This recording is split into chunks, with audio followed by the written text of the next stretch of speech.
Bienvenidos amigos de nuevo a este canal de fotografía que estoy construyendo para ustedes.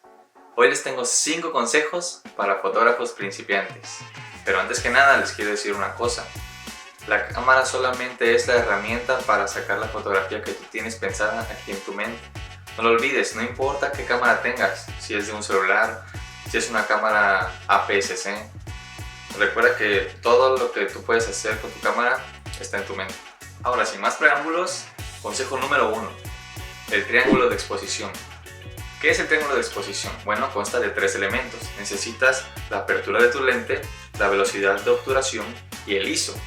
Cuando combinas estos 3, la exposición es la adecuada para que tu fotografía se vea bien. Te lo voy a explicar rápidamente. Con la velocidad de obturación. El obturador es lo que va a permitir que la luz pase directamente a tu sensor. Mientras más rápido cierre, menos luz va a entrar. Mientras más tiempo se mantenga abierto, más luz va a entrar. Ahora te pondré un ejemplo. Si estás durante el día y hay objetos en movimiento que van muy rápido, tú puedes jugar con la velocidad de obturación. Recuerda que esta se mide en segundos. Entonces, si subes tu velocidad de obturación a 1/800, podrás congelar esos objetos que van demasiado rápido. Y otro ejemplo, en la noche, si tú quisieras capturar o quisieras dibujar con luz, tendrías que bajar la velocidad de obturación de tu sensor, de tu cámara, para que puedas jugar con la luz que tú pintes en ese momento. Pero recuerda que tendrías que cerrar tu diafragma para que no entre demasiada luz y puedas pintar adecuadamente y no se sobreexponga tu imagen. Ahora hablemos de las aperturas de los lentes. No todos los lentes son con aperturas muy grandes. De hecho, los lentes de kit que vienen con la cámara por lo general siempre tienen una apertura de 3.5 a 5.6. Tendrías que comprarte un lente con una apertura mayor para que obtengas el efecto llamado bokeh. Pero eso no quiere decir que el lente que tienes ahorita no funcione. De hecho, puedes hacer grandes fotografías con él.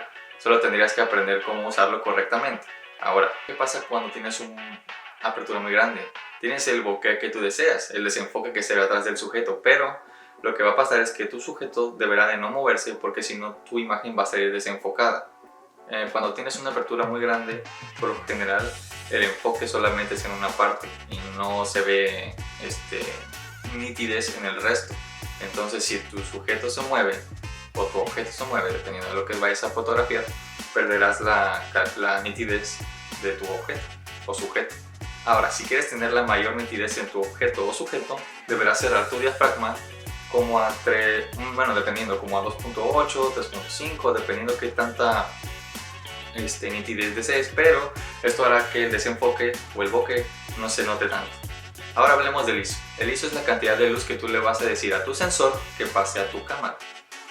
La luz se proyecta directamente al sensor a través del lente. Toda esa cantidad de luz tú la vas a medir con tu ISO. Ya dependerá de ti si tú quieres que tu ISO sea muy poquito o demasiado, dependiendo la escena que tengas. Si es de día, por lo general te recomiendo que uses ISOs muy bajos porque hay demasiada luz. Si es de noche, pues puedes jugar con el ISO, pero también tienes que tener cuidado con el ruido. No todas las cámaras soportan los ISOs a muy alto nivel. Tendrás que jugar con tu cámara. Para que tú tengas una fotografía bien expuesta, deberás de combinar esos 3 elementos.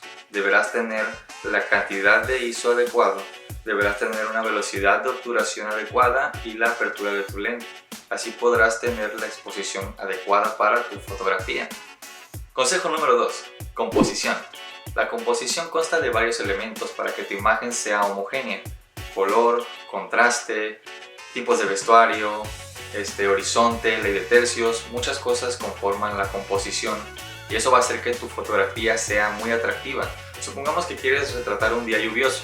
¿Cómo va a ser ese día lluvioso en tu imagen? Supongamos que estás en un parque, está lloviendo, las nubes son grises, el piso está mojado, pero ¿qué le hace falta aparte de que sea un parque?